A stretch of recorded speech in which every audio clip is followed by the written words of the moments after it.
Boa noite, professor. Estou por Boa aqui noite. já. Então, tá bom. Então, isso aqui tem que compartilhar o negócio aqui, né?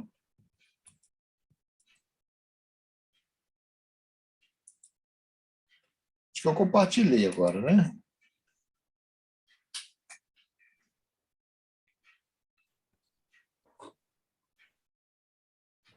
Dê a possibilidade de compartilhar aí. Deixa eu ver, acho que veio sim. Boa noite a todos. Boa noite. Espero que Boa estejam noite. bem. Obrigada. Estão conseguindo ver a minha tela aí? Sim? Sim? Fiz uma apresentação aqui breve, né? Porque é um assunto assim bem extenso. Eu vi muita coisa sobre esse assunto, né? É bem extenso mesmo, mas eu trouxe o que eu acho que é relevante e a gente vai, né, conversando aí durante a aula. Então, a apresentação de hoje é sobre a conexão entre os neurotransmissores, intestino e depressão.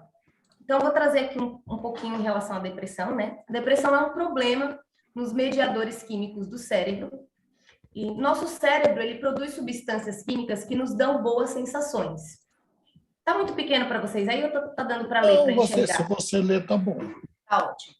Para mim tá um pouquinho pequeno porque eu tô no celular. Ah, então vou abrir mais um pouquinho assim, ó, melhorou? Ah, melhorou. Melhorou que eu Obrigada. quero ver aí sua aula. Tô bem interessado. Obrigada, Alex. Então vamos lá. Então, o nosso cérebro, ele produz substâncias químicas que nos dão boas sensações. Numa pessoa deprimida, o cérebro produz essas substâncias em quantidade insuficiente para que ela se sinta bem, ou o cérebro passa a consumir mais do que ela precisa para se sentir bem. E aí aqui eu achei uma definição que eu achei bem legal, assim, até divertida, que fala sobre o grupo dos hormônios da felicidade, que seriam serotonina, endorfina, dopamina e oxitocina. Então, a serotonina, ela vem sendo responsável pelo ritmo cardíaco, sono, apetite, humor, memória, temperatura do nosso corpo, né? A endorfina é um analgésico natural, que aí gera o conforto, o bem-estar. A dopamina vai trazer sensação de prazer, ali responsável por emoções, atenção, humor. E a oxitocina, que é conhecida como o hormônio da paixão e do amor. Então, a microbiota intestinal, ela pode influenciar na nossa função cerebral. Isso porque ela é responsável pela produção de grande parte das substâncias neuroquímicas, essas que a gente falou agora, como a serotonina e a dopamina, que o cérebro utiliza para regular alguns dos processos, como aprendizagem, memória e humor. Então, pensando um pouquinho em tudo isso, eu achei aqui diversas pesquisas que vêm apontando a relação dessa flora bacteriana intestinal com as depressões. No nosso dia a dia, a gente já consegue observar algumas evidências dessas reações. Então, por exemplo, quando a gente fica estressado, ansioso com alguma apresentação, como eu estou agora, com uma novidade, né? Ou até mesmo com o estresse de uma má notícia, surge um incômodo intestinal, aquela dor de barriga, né? Aquela dor, e a tendência é termos uma diarreia e até mesmo vômitos. Isso falando de uma forma assim, bem grosseira, falando no nosso dia a dia, né? O que eu achei importante frisar é que essa comunicação entre intestino e sistema nervoso central, ela é bidirecional. Você ter voltado. Ou seja, tanto a microbiota afeta o hospedeiro, como o hospedeiro afeta a microbiota. Então, essa relação ela é bidirecional. Não vai adiantar tratar só o intestino ou só tratar o sistema nervoso central, né? Aí a gente vai falar um pouquinho de tratamento um pouco mais na frente. E daqui eu penso, né, que eu até coloquei entre aspas aqui, que podemos caracterizar as doenças intestinais como autoimunes, porque é um ataque contra você mesmo, causado pelo desequilíbrio da microbiota da flora intestinal. E esse desequilíbrio, ele é chamado de disbiose. Então, em quase todas as pesquisas se fala sobre esse tema. Carla, eu Pode acho que falar. aí a gente poderia citar pelo menos uma para o pessoal localizar, a síndrome do intestino irritado, né? Foi essa que eu coloquei aqui como exemplo. Essa síndrome do intestino irritável, quais são as características dela, os sintomas? Geralmente dores ao evacuar, né? E isso você consegue observar quando a pessoa já tá passando por esse tipo de problema, dores abdominais e dores ao fazer as necessidades, né? Durante 3 meses seguidos. E pode também haver sintomas. Ixi, tá riscando aqui alguma coisa. E pode haver também sintomas relacionados a sangramentos, né, anais. Então, essa síndrome do intestino irritado é uma das mais faladas quando a gente fala sobre pesquisa, é a que mais aparece, né, quando ocorre aí a disbiose. Então, assim, a etiologia da depressão, ela é multifatorial.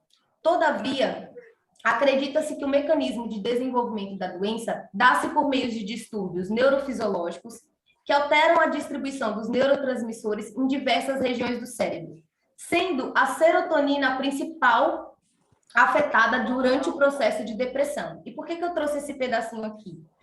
Para falar um pouquinho sobre um vídeo que eu assisti do Dr. Ítalo Rachid, que fala justamente sobre a serotonina.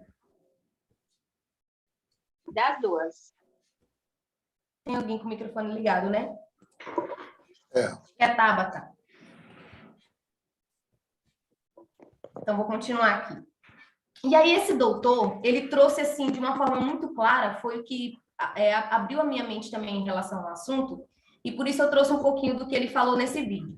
Ele disse o seguinte: é importante que nós possamos contextualizar que, possivelmente, uma das fontes mais importantes dessa doença, que é a depressão, esteja lá no desequilíbrio intestinal. A flora bacteriana intestinal é um microsistema extremamente rico em sinalização para o sistema imunológico, imposta por aproximadamente 100 trilhões de bactérias que, no seu conjunto, degradam os nutrientes que são obtidos a partir dos alimentos.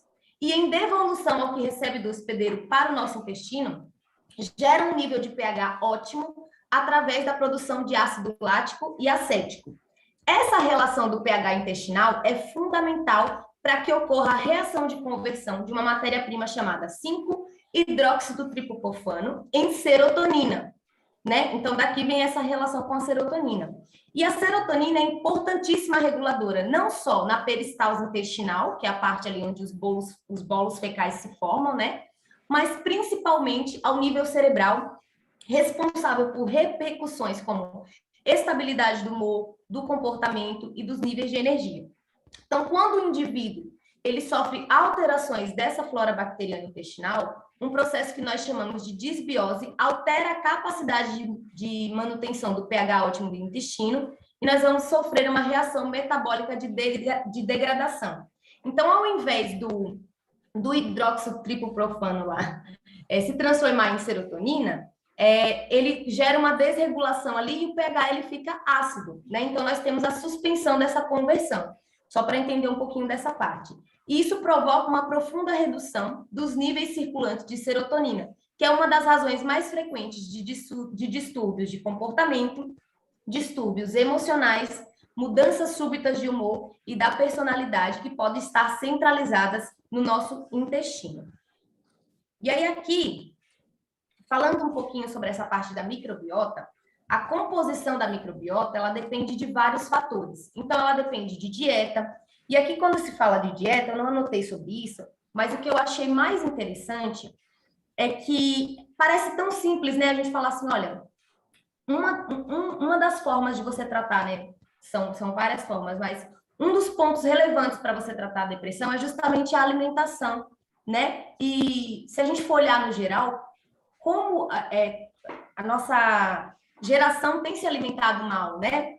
E às vezes não percebe. Então, vai fazer um tratamento com um psicólogo, com um psiquiatra, que é muito importante, mas no seu dia a dia continua comendo um monte de porcaria, né? Então, essa composição da microbiota aqui, ela depende de vários fatores. Então, a dieta, que é o que a gente come, a genética, né? O metabolismo, a idade, o uso de antibióticos, de anticoncepcionais, o estresse, o estilo de vida que você leva, né? Então, a microbiota ela é importante para a nossa resposta imune, pelo processamento da alimentação e tem também um papel crucial no funcionamento do nosso sistema nervoso central. Então, basicamente, é isso.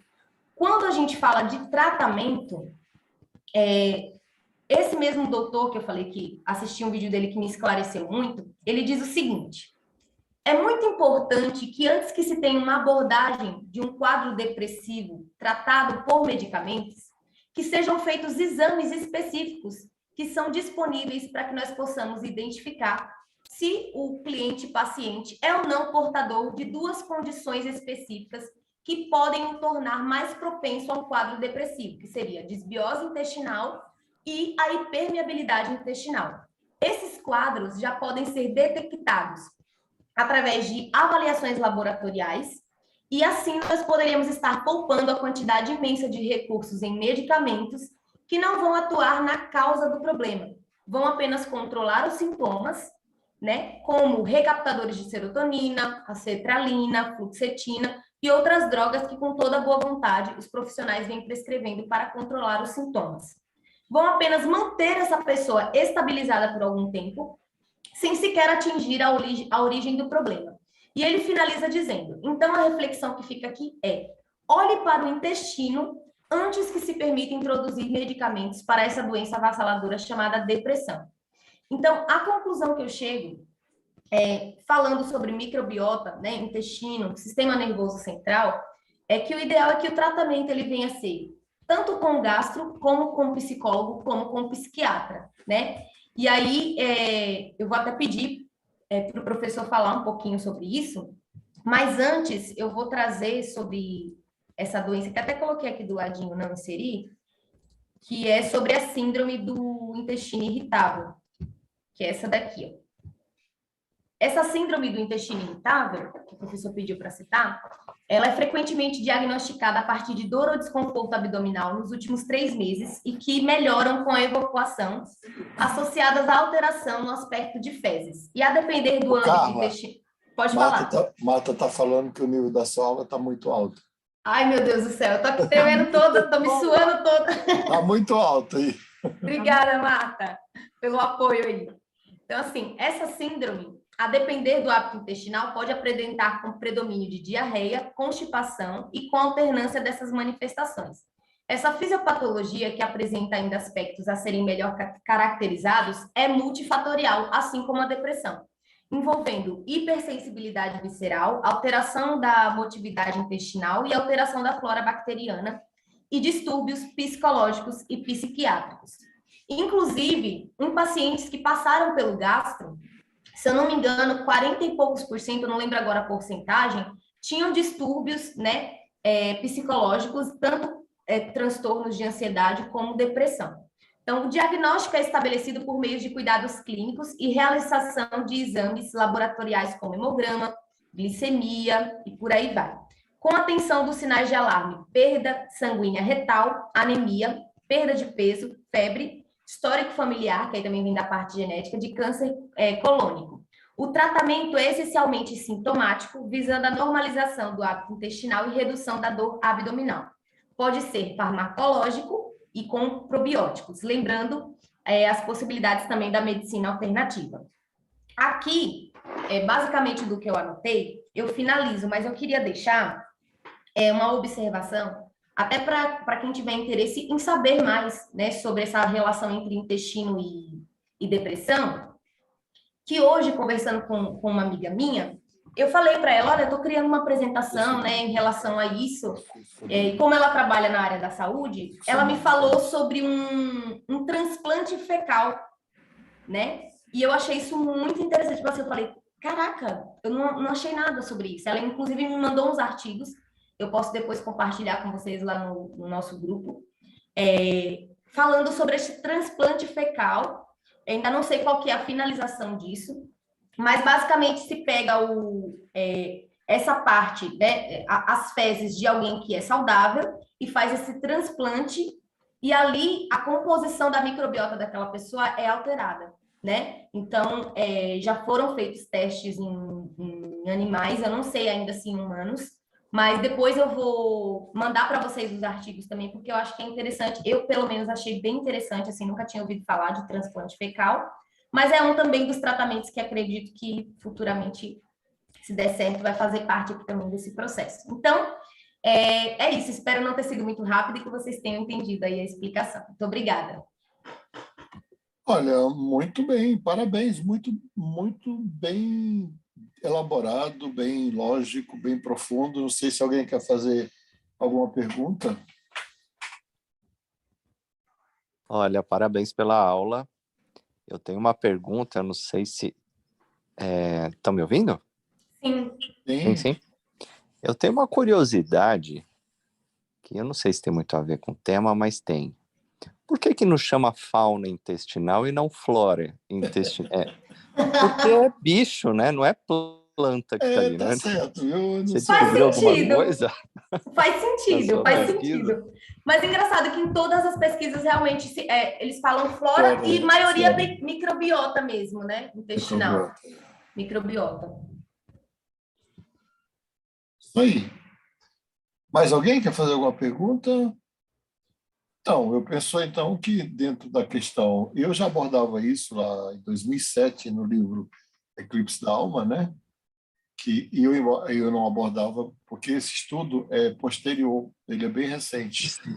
Mas eu já havia percebido o que eu dizia lá em 2007 no livro Eclipse da Alma, que dentro da estratégia para o tratamento da depressão é fundamental cuidar também da alimentação.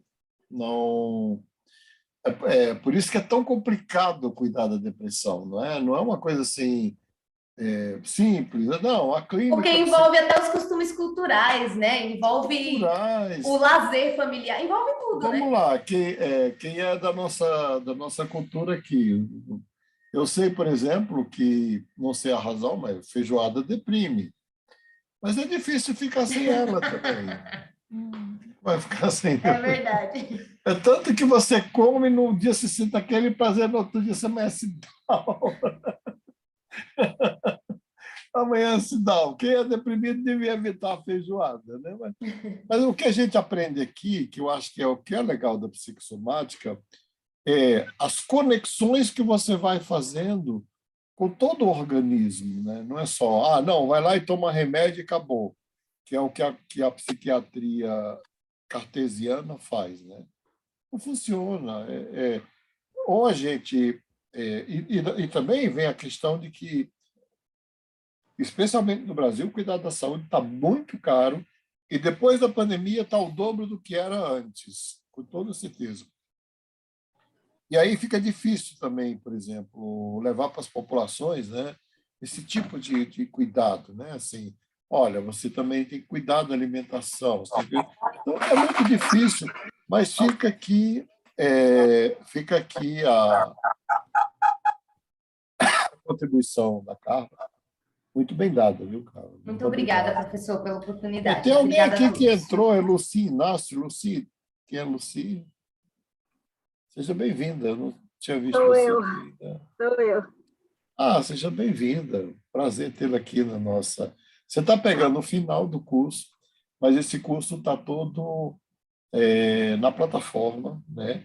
Aí eu já vou explicar um pouquinho como funciona o nosso curso. Nosso curso ele é presencial remoto e quando termina os aqui, na verdade, a gente já está no 13º encontro, seria 12 encontros presenciais remotos, onde a gente vai discutir a disciplina. Isso tudo é postado na plataforma e com outros conteúdos que vão ampliar, que dá muito mais de 60 horas de aula, conteúdos selecionados profundos que vão ampliar toda a discussão e essa cadeira de psicossomática. Então, seja bem-vinda. Quer se apresentar aí para todos nós?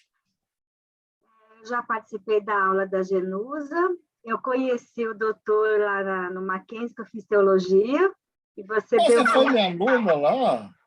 Foi. Poxa, sobreviveu a mim, viu? Você é forte. Sua fé é provada. Foi. Porque Eu me minhas aulas de psicologia da religião era pauleira, né? Mas foi elas que me trouxeram até aqui. Seja bem-vinda. E eu me formei em teologia pelo Mackenzie, eu sou terapeuta familiar, atendo família e casal pela Unifesp, e moro aqui do lado do Mackenzie, na rua Piauí, que está pertinho. Seja bem-vinda. Eu acho que você, inclusive, pode. Você vai estar aqui dia 28 no nosso evento aqui, já foi convidada, não? Já fui, mas não vou conseguir, porque eu tenho o casamento do meu sobrinho nesse Tá dia. bom. Mas eu vou pedir depois para Camila marcar uma conversa entre você para eu te explicar o curso todo, o projeto todo, tá bom? Seja bem-vindo. Estou muito feliz que você esteja aqui, viu? Eu também, muito obrigada. Tá. Quem mais vai apresentar hoje?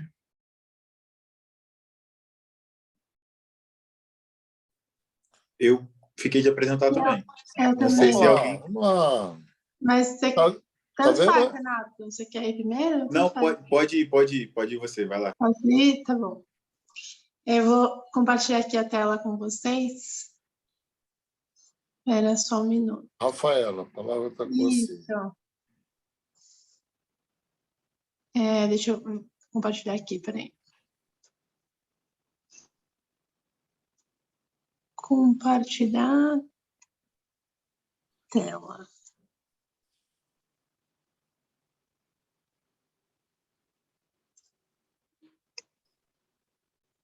Peraí, foi agora? Ainda não foi, né? Vocês estão vendo a tela ou não? Não sei. Não está vendo visível você. ainda. É que eu nunca compartilhei tela, estou compartilhando Não se preocupe, aqui tela. a gente não tem pressa, não.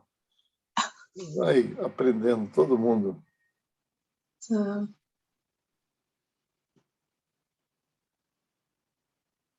Agora foi, né?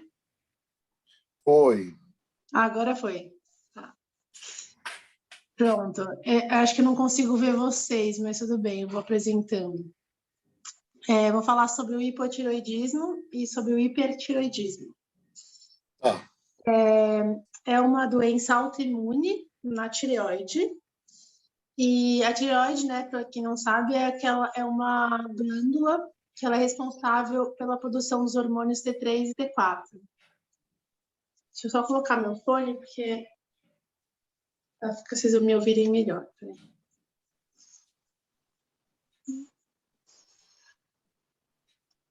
E essa glândula, ela está ativamente na função dos órgãos vitais, né, como o coração, o cérebro, os rins e o fígado. Então, aqui acontece, quando tem hipertireoidismo ou o hipotireoidismo, que eu vou mostrar aqui nos slides seguintes, é uma disfunção da tireoide. No caso do hipotireoidismo, ela não produz o hormônio necessário, e do hiper, ela produz além do necessário. E as possíveis causas, ela pode ser autoimune, né? E pode ser uma questão genética, ou também fatores constitucionais, né, como hormônios sexuais e alterações da função imunológica, ou fatores ambientais, né, como estresse, ingestão de iodo e a ação de agentes infecciosos. Então, novamente, não é só um fator social, né, só psicológico, também pode ser uma questão genética também. Então, o hipotireoidismo é a inflamação denominada tireoide de Hashimoto. Então, o organismo ele vai produzindo anticorpos que danificam a tireoide e diminuem sua capacidade de produção desses hormônios. Então, é um mecanismo que o próprio corpo se danifica, né? E aí tem esses sintomas, que seria fadiga, aumento de peso, intolerância ao frio, ressecamento da pele, queda dos cabelos, aumento do colesterol e o fluxo menstrual em mulheres. E também infertilidade e depressão. É mais comum em mulheres, em mulheres acima de 40 anos, mas também pode ser em homens, mas é mais comum em mulheres. Vocês estão conseguindo ver o slide, né? Tá. Sim. O hipertireoidismo é ao contrário, é uma produção excessiva dos hormônios. Rafaela, antes de você passar, deixa eu fazer uma observação aqui. Pode fazer. Que no hipotireoidismo, quando você tem a perda total da tireoide, né, da função tiroidiana, você tem uma depressão muito grave, mas é muito grave. É como se fosse a fase melancólica do transtorno bipolar. E tem umas situações complicadas, porque uma pessoa dessas, né, eu até conheço um caso desse, procurou um psiquiatra, e um grande psiquiatra, e ele deu remédio para depressão. E a coisa chegou a um ponto que a pessoa chegou a tentar suicídio. Então, e depois, só que depois da tentativa de suicídio é que se descobriu que era hipotireoidismo, né? Então, assim, às vezes também, né, é difícil fazer o diagnóstico diferencial. Eu não culpo o psiquiatra. Foi um outro psiquiatra que falou, olha, isso aí não é depressão, porque se fosse, ele teria tido alguma reação ao remédio. E aí investigou a tireoide e encontrou a perda da tireoide, tá bom? Eu vou falar, que bom que você falou, professor, que eu vou complementar com um caso clínico também de uma pessoa muito próxima minha. Eu pedi para ela se podia falar, ela falou que podia. Eu posso falar depois, acho que eu vou falar do hiper, daí eu já falo do caso dela.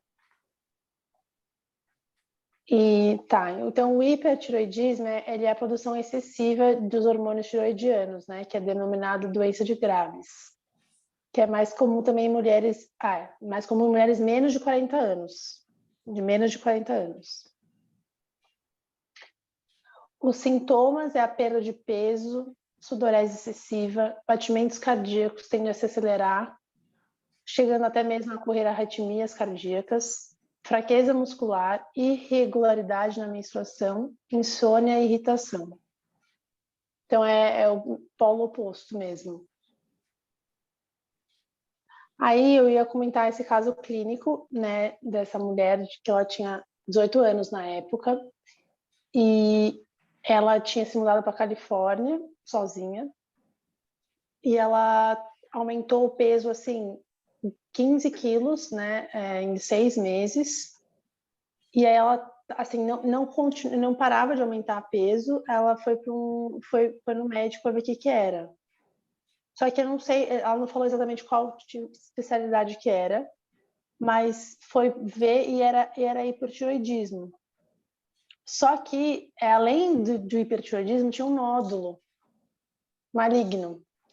Então, assim, agravou ainda mais, e aí a psiquiatra dela deu remédio de depressão também.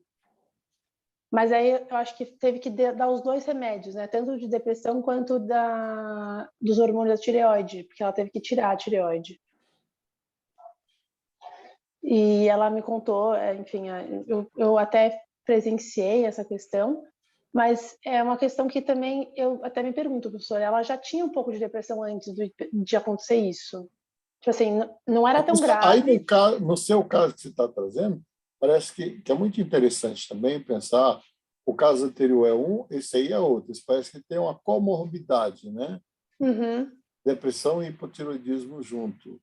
É. Às vezes pode acontecer mesmo, que a gente chama de comorbidade, é quando uma pessoa tem mais de uma doença e essas doenças são expressas, às vezes, por uma só, aparentemente por uma só. Sim, exato. E ela operou, e aí eu vou comentar aqui dos tratamentos. Tem 3 formas de tratamento, né? Que seria as drogas antitiroidianas, que é DAT, que elas bloqueiam a produção de HT. E, em geral, demoram 2 semanas para começar a funcionar e levam cerca de 10 semanas para controlar o quadro de hipertiroidismo. Então, é mais uma questão mais para o hipertiroidismo. Aí tem a cirurgia, que se remove cerca de 90% da tireoide, ou iodo radiativo, que ele é utilizado como um isotópo do iodo, chamado 1311, administrado por via oral e ambulatoriamente, que leva a uma destruição proporcional da tireoide. E tem essa reposição hormonal, que foi o caso dessa mulher, né, que ela começou a tomar, até hoje ela toma. E aí eu fui pesquisar também o símbolo do que é o símbolo da tireoide. Eu não sei se eu encontrei no lugar errado, enfim. Sim. Porque, assim, essa pessoa que teve hipotireoidismo, o pai dela também teve. Tipo assim, logo depois de um ano, assim. Depois de um ano, o pai também teve, e o relacionamento deles não é dos 10 mais, assim. Sempre foi uma questão, sempre foi um problema, digamos. E aí eu fui pesquisar a simbologia do... Primeiro eu fui pesquisar uma questão do sistema imunológico, que eu posso falar depois, mas a simbologia da tireoide, eu não sei se está certo, mas enfim, que é a questão relacionada à expressão dos gestos e maneiras genuínos, né? A glândula tireoide associa o conhecimento das várias linguagens aos potenciais que são próprios do indivíduo. Soma os conhecimentos natos aos adquiridos e aciona a criatividade para que o indivíduo se dê a conhecer, seja por meio de expressões verbais, escritas, artísticas, faciais, corporais, profissionais ou qualquer outro formato. A glândula tireoide quer ver o indivíduo dando vazão à sua espontaneidade. Aí eu não sei, assim, se isso, porque a gente não estudou exatamente a simbologia dos órgãos, mas... Aí você tocou num ponto interessante. Existe uma obra, não é? Talvez você conheça, Rafaela, que é a doença como símbolo. Lá vai ter o hipotireoidismo e vai ter o que significa do ponto de vista psicológico.